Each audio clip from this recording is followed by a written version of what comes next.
बिस्मिल्लाहिर्रहमानिर्रहीम, अस्सलाम वालेकुम। कमर मैकेनिक नई वीडियो के साथ आपसे मुखातिब हूँ और जुल्करनैन इकबाल साहब भी आज वीडियो में मौजूद होंगे। मैं जुल्करनैन इकबाल मौजूद हूँ, ये मैं हूँ, ये मेरी वीडियो है। मेरे सर कमर मैकन खड़े हुए हैं और कमर मैकन साहब को आज हमने दावत दी और ये आके हमारी मेज़बान बन गए। ठीक है, तो बहरहाल ये वो लोग हैं जो लिफ्ट लेके थोड़ी आगे जाके जो मैं चलाऊंगा। ठीक है, बहरहाल आगे चलते हैं ना, सीरियस खबर की तरफ आते हैं। अडियाला जेल से बहुत बड़ी खबर है। खबर ये है कि इमरान खान साहब को कहा गया है कि खान साहब उन्हें जान दो, ठीक है, अपनी गल करो, मांगो क्या मांगते हो, बताओ क्या चाहिए, बस एक गल का ख्याल करो। 26वीं तरमीम छड़ दो, इलैक्शन छड़ दो, गौरमेंट छड़ दो, आप बाहर आने वाली गल करो, तो फिर आगे मामला आगे बढ़ा देते हैं। और बताया जा रहा है कि डेड लॉक इस बात के ऊपर यह है कि इमरान खान डटे हुए हैं और इमरान खान मुसलसल ये बात कह रहे हैं कि जब वो ये उनसे पूछा जाता है कि आपको अपने लिए क्या चाहिए, वो कहते नहीं मुझे कुछ नहीं चाहिए, तो मैं एक काम करो, कुछ करना ही है तो मैंडेट वापस कर दें या नया इलेक्शन करवा लें, अगर ये भी नहीं करना तो अदलिया को आज़ाद करा दें। ये जो 26वीं तरमीम और ये बाकी मामला अदलिया को प्रेशराइज करने के लिए किए गए हैं, अदलिया को जो कंट्रोल किया गया है, कोर्ट पैकिंग की गई है, इसको ख़त्म कर दें। तो हमें सिर्फ यही चाहिए। और उसके अलावा उन्होंने कहा जो असीरान है जिनको बेगुनाह जेल में डाला गया, इमरान खान साहब का ये मौक़िफ़ है कि उन सब को रिहा करवाया जाए, फौरी तौर पर उनको रिहा किया जाए। जो उनके लोग जेलों में, खासकर लाहौर की जेलों में जो लोग हैं, इन सब की रिहाई की खान साहब ने बात की है। अपने यहाँ पे बात आती है अगर से मुस्कुरा देते हैं, बात कोई नहीं करते। ये अलीमा खान साहिबा ने आज उनको फिर मुलाकात नहीं करने दी गई और नौरीन नियाज़ी साहिबा और उस्मा खानम साहिबा की जो मुलाकात हुई है, उसके बाद उन्होंने आके ये बातें सारी अलीमा खान साहिबा को बताई। और अलीमा खान साहिबा ने यह भी इंकशाफ किया है आज की अपनी जो अडियाला जेल मुलाकात के बाद। उन्होंने कहा कि इमरान खान साहब को जैसा हमने पहले खदशे का इज़हार किया था कि ईद की नमाज़ भी नहीं पढ़ने दी गई, साथ ही साथ उन्होंने ये भी बताया कि जो जुमे की नमाज़ है वो भी बाजबात इमरान खान साहब को मस्जिद में, जेल की जो मस्जिद है वहाँ पढ़ने की इजाज़त नहीं दी जाती। इसके अलावा उन्होंने एक और ये भी बात की कि आज जो दो बहनों की मुलाकात करवाई गई है, उस्मा खान साहिबा की और नौरीन नियाज़ी साहिबा की, वो कहती हैं उसके अंदर भी जिस कमरे में मुलाकात हुई वहाँ पे AC और पंखा दोनों बंद, यानी कि शदीद हब्स और गर्मी के अंदर उनकी ये मुलाकात करवाई गई ताकि मुलाकात मुख्तसर रखी जाए और खान साहब भी ज़्यादा देर वहाँ ना बैठ सकें, ना वो बहनें बैठ सकें। लेकिन वो फिर भी जितना टाइम उन्होंने मुलाकात का टाइम मुकर्ररा था, मुकर्ररा वक्त उन्होंने अंदर गुजारा और पूरी मुलाकात अपनी करके ही वापस आई हैं। इसके अलावा आज वकला ने भी मुलाकात करनी थी, लेकिन किसी भी वकील को आज मुलाकात की इजाज़त नहीं दी गई जो जिनका लिस्ट में नाम था। और जो लिस्ट से हट के जाने वाले वकला हैं वो आज सिरे से वहाँ गए नहीं थे, क्योंकि 44 डिग्री टेम्परेचर है इस वक्त यहाँ पे। अडियाला में तो वैसे ही सारा तंदूर बनना होता है, वो एरिया ज़्यादा ही गर्म है। इस्लामाबाद में ये हालत, तो वहाँ तो वैसे ही आप सोचें भी ना कि क्या पोजीशन होगी। इसलिए कोई वकील भी ऐसा नहीं वहाँ गया, लिस्ट वाला भी और लिस्ट के बगैर वाला भी, तो उनकी मुलाकात नहीं हो सकी। जिनकी हुई वो तफसील हमने आपसे शेयर की है। इसकी मज़ीद डिटेल्स आगे चल के भी आपको बताते हैं। कमर साहब पहले इसके ऊपर डिटेल इसी में है। थैंक यू, आपने आई जैक कर लिया शुरू में, लेकिन ठीक है, इसमें मजीद डिटेल्स आपको अभी मियाँ साहब की तरह मुझे भी 21 साल की सजा दे दें। चले खबर की तरफ। सलमान अकरम राजा साहब समेत किसी वकील की आज मुलाकात नहीं करवाई गई और बताया गया कि अलीमा खानम जो है वो भी आज बाहर बैठी रही। उन्होंने बताया कि उनको अंदर नहीं जाने दिया गया। लेकिन बजट के हवाले से भी इमरान खान ने गुफ्तगू की है। तहरीक और बजट दो और आम तरीन इशूज़ हैं। बजट के हवाले से उन्होंने कहा कि इस दफ़ा KPK का जो बजट होगा वो फ्री बजट होगा, टैक्स फ्री बजट होगा। और उसमें फ्री बजट का मतलब यही है कि कोई बोझ नहीं होगा, अपने पैरों पर बजट होगा, कर्ज नहीं होगा, बल्कि उल्टा पैसे जो है KPK ने तो लेने हैं बाकी फेडरेशन से। लेकिन टैक्स फ्री नहीं, कैसे टैक्स फ्री जो टैक्स फ्री बजट का मतलब होता है कि no new tax will be added और ना किसी वाले का पुराने वाले टैक्स बरकरार रहेंगे, उनको इजाफा भी नहीं किया जाएगा और नया टैक्स भी नहीं लगाया जाएगा। मैं समझा कि सारे टैक्स खत्म नहीं, अब उसको टैक्स फ्री लोग भी उसको ना समझे। नए टैक्सेस का इजाफा जो है वो इस बजट के अंदर नहीं होगा। लेकिन उन्होंने ये कहा है कि एक KPK बजट के हवाले से और एक जो सेंट्रल वफाकी हुकूमत बजट पेश करने जा रही है, दोनों के बारे में गुफ्तगू करते हुए उन्होंने कुछ चीज़ें हैं वो कही हैं। उन्होंने कहा है कि मैं इस वक्त पार्टी का सरबराह हूँ और मेरे बगैर बजट की एलोकेशन नहीं हो सकती। उन्होंने कहा कि हुकूमत इतनी खौफज़दा है कि KPK बजट के हवाले से मुशावरत के लिए 4 से 5 लोगों की मुलाकात तक जो है वो नहीं करवाने दे रही। उसके बाद IMF की शराइत में भी शामिल है कि अपोजिशन से मुकम्मल तौर पर मुशावरत जो है वो की जाए बजट के हवाले से।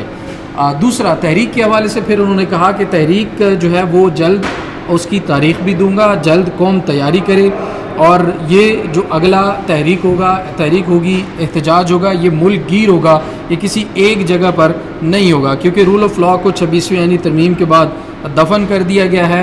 और इमरान खान के साथ जो बातचीत का सिलसिला है, जहाँ जो आपने मालूमात दी हैं, उसमें वो ये है कि पहले भी जुल्करनैन इकबाल साहब, हम आ जाते हैं अब ज़रा अपनी डिस्कशन की तरफ। जो पहले भी डेडलॉक था ना, वो सिर्फ इसी वजह से था कि जी आप इस हुकूमत को तस्लीम कर लें, इस मौजूदा रजीम को, मौजूदा सिस्टम को इस तरह से तस्लीम कर लें कि इसको चलने दें।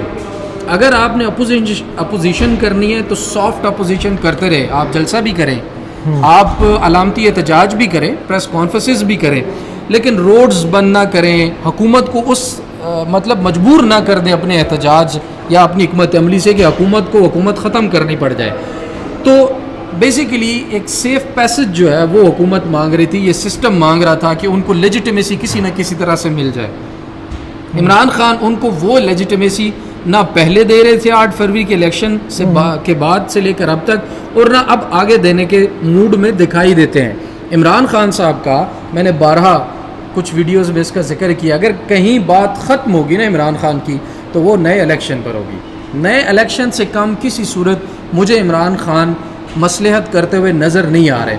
और उसकी एक वजह यह भी है कि नया इलेक्शन ही चीज़ों को वाज़ेह तौर पर क्लियर तरीके से सामने ला सकता है, क्योंकि नए इलेक्शन में जब साफ शफाफ होंगे, मैंडेट जिसका होगा हकीकी उसको मिल जाएगा, तो फिर वो सिस्टम, इस सिस्टम को, मौजूदा जितना भी सिस्टम है उसको अनडू करने में कुछ ज़्यादा वक्त नहीं लगेगा। अथॉरिटी जो है वो फुल किसी न किसी हुकूमत ऐसी पार्टी के पास होनी चाहिए, चाहे इमरान खान साहब हों या कोई और हो। एक जैसे 2/3 मेजॉरिटी है या 3/4 मेजॉरिटी है, वो जो है वो होनी चाहिए ज़रूर। तो इसमें क्योंकि इनके मामलात आपस में बने नहीं। अच्छा, मैं कंप्लीट कर लूँ इसको। हाँ, करें। तो ये जो इलेक्शन का मुतालबा है इमरान खान का, ये आज का नहीं है। 8 फरवरी के फ़ौरन बाद जब हम मिले थे, कुछ टाइम 1-2 महीने के बाद, क्योंकि जैसे ही इंतखाबात हुए तो उसके बाद फिर से जो समातें थी वो मुलतवी हो गई थी कुछ टाइम के लिए, क्योंकि हुकूमत बनाना था, हुकूमत की फॉर्मेशन चल रही थी। तो ज़ाहिर है इमरान खान साहब से अगर मुलाकातें होती तो हुकूमत उस तरह से ना बन पाती, या फिर तहरीक इंसाफ अपनी डायरेक्शन ले सकती थी। तो उस वक़्त जब हम इमरान खान से दोबारा मिले थे, जब उन्हें सारी चीज़ों का पता चल गया कि हुकूमत किस तरह से बनाई गई है, हम अपोजिशन में किस तरह से आए हैं और तमाम तर चीज़ें कैसे हुई हैं, तो उस वक़्त ही मैंने कहा था कि मुझे आज इमरान खान से इलेक्शन के बाद पहली दफ़ा मिलने के बाद ये महसूस हो रहा है कि इमरान खान जब भी दोबारा कहेंगे वो दोबारा इलेक्शन का कहेंगे। उनको ये इलेक्शन किसी सूरत भी एक्सेप्टेबल नहीं है, और ये उनकी हिस्ट्री है। जुल्करनैन साहब, उन्होंने 4 सीटें जो हैं वो काबिल कबूल नहीं थी उनके लिए, ये तो पूरा इलेक्शन उनका लूट लिया गया। अच्छा, तो इसके ऊपर उनको वाज़ेह तौर पर अगर ये सिस्टम चाहता है कि रज़ामंद हो तो वो नए इलेक्शन होंगे। नए इलेक्शन से कम किसी सूरत मुझे वो राज़ी होते दिखाई नहीं दे रहे। अब मैं इसको लिंक करना चाह रहा हूँ सारी कहानी को अगली चीज़ के साथ, क्योंकि खान साहब ने आज भी पब्लिक की ही बात की है और अपने लिए कुछ नहीं मांगा, ना वो मांग रहे हैं। बिल्कुल ऐसे। तो इसका मतलब है कि कल जो ज़मानतें, उनकी ज़मानत कह लें या सज़ा मुअत्तली की दरखास्तें लगी हुई उनके, बुशरा बीबी की कह लें, तो मुझे उसमें भी फिर ज़्यादा होप नज़र नहीं आ रही। हाँ, अगर एक चीज़ ये हो सकती है कि उसमें मैं कुछ चीज़ें आपके साथ शेयर गुडविल जेस्चर के तौर पे अगर खान साहब को कहा जाए, देखें जी हम तो भी हमारी नीयत ठीक है, हम आपसे बात करना चाह रहे हैं, ये देखिए इधर से हमने कर दिया, अब फिर लाहौर हाई कोर्ट की बिलें रह गई हैं और जो तुम मान जाओ तो इसी को भी करा देंगे। तो इस किस्म की चीज़ें हो सकती हैं, लेकिन ये गैस है हमारा। इम्कानात जो मुझे लग रहे हैं वो इस बात की हैं कि कल भी सज़ा मुअत्तल नहीं होनी और कल के बाद शायद हेयरिंग भी महीने से पहले ना हो। फिर देखिए उसमें इंफॉर्मेशन जो है ना, कल वाले जो केस है उसमें कुछ इन्फॉर्मेशन इस तरह से है कि नैब का जो नया नोटिफिकेशन होना था ना, वो शायद आज भी ना हो सके, क्योंकि आज आखिरी दिन है और कल समाअत है। पिछली समाअत पर 5 तारीख को इसलिए वक्त मांगा गया था कि जी हमने नई टीम नोटिफाई करनी है, नया प्रोसिक्यूटर नोटिफाई करना है, और हम तैयारी के साथ अगली समाअत पर हाजिर होंगे नया नोटिफिकेशन प्रोसिक्यूटर का करने के बाद। इस वजह से आज हम दलाइल नहीं दे सकते, इसलिए हमें वक्त दें। तो जस्टिस डोगर ने उस वक्त तो उनको वक्त दे दिया और सलमान सफदर साहब से कहा कि चलें कोई बात नहीं, कुछ नहीं होता, 1 हफ्ते की बात है, 11 तारीख कौन सा दूर है, 6 दिन है बीच में, तो आप जो है इनको नोटिफाई एक दफ़ा करने दें अपना प्रोसिक्यूटर, ताकि उनका बहाना जो है ना वो ख़त्म हो जाए। तो उनको टाइम मिल गया। अब आज 10 तारीख है, 5 तारीख से लेकर 10 तारीख तक नोटिफिकेशन नहीं किया गया। इसका बहाना कल ये रखा जाएगा कि ईद की छुट्टियां थी और तमाम लोग बिजी थे, कुछ छुट्टियों पर थे, तो इस वजह से नोटिफिकेशन नहीं हो सका। अब देखिए जी, आज ईद के बाद पहला दिन है और चीज़ें कुछ डिसाइड हो रही थी, इसलिए नोटिफिकेशन नहीं हो सका।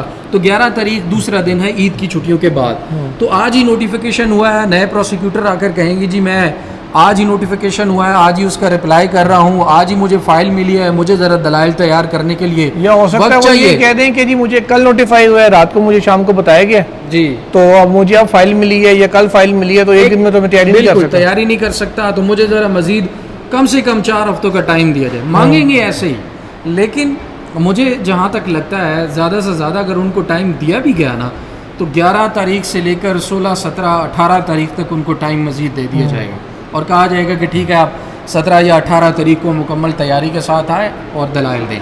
लेकिन हुजूर आप 11 की बात बता रहे हैं, मुझे 18 को भी कोई बड़ा ब्रेक थ्रू या किसी की रिहाई के इम्कानात नज़र नहीं आ रहे, क्योंकि इस वक्त प्लान जो किया जा रहा है, इमरान खान अपने लिए तो कुछ मांग नहीं रहे, जैसे आपने ख़ुद बताया। अब वो जब अपने लिए नहीं मांग रहा तो वो क्या मांग रहा है? वो मांग रहा है साफ शफाफ इंतखाबात, वो मांग रहा है 26वीं आईनी तरमीम के तहत जो अदालतों को ग़ुलाम बनाया गया है उनकी आज़ादी, आज़ाद अदलिया, और फिर बुनियादी इंसानी हकूक़ जैसे जो मामलात हैं उनके ऊपर इस वक्त इमरान खान का रूल ऑफ लॉ के ऊपर अपना जो मुतालबा है, ये हुकूमत किसी सूरत नहीं दे सकती। अगर देगी तो ये हुकूमत आगे चल नहीं सकती। तो इस सूरत हाल को मद्देनज़र रखते हुए भी इमरान खान को मज़ीद ब्लैकमेल करने के लिए मुझे बुशरा बीबी की रिहाई भी बहुत जल्द होती हुई इस वक्त नज़र नहीं आ रही। एक तो इसके अंदर अगर बुशरा बीबी की हो भी जाती है ना हुजूर, ज़मानत हो जाती है, सज़ा मुअत्तल हो जाती है, क्योंकि पहले होगी उन्हीं की, फिर इमरान खान की बारी आएगी।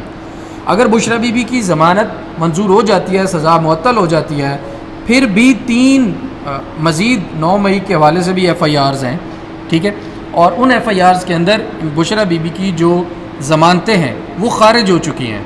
वो इसीलिए खारिज करके रखी गई हैं कि जैसे ही ज़रूरत पड़ेगी बुशरा बीबी को अंदर रखने की, हम उन्हें अंदर रखेंगे। और इमरान खान को मज़ीद प्रेशर में लाने के लिए बुशरा बीबी के अलावा कोई और रास्ता इस सिस्टम के पास है भी नहीं। चले देखते हैं कि अब मामला किस सिमत में आगे जाते हैं। चंद घंटे ही रह गए हैं, फिर सूरत हाल क्लियर हो जाएगी और तब तक हम मज़ीद अपडेट्स भी लेंगे कि नोटिफिकेशन रात तक हुआ है कि नहीं हुआ। वो फिर कल रात को या सुबह की वीडियो में इंशाल्लाह आपको मज़ीद जो तफसीलात हैं उससे आगाह करेंगे। तब तक के लिए मुझे और कमर मेकन को दीजिए इजाज़त। अल्लाह हाफ़िज़।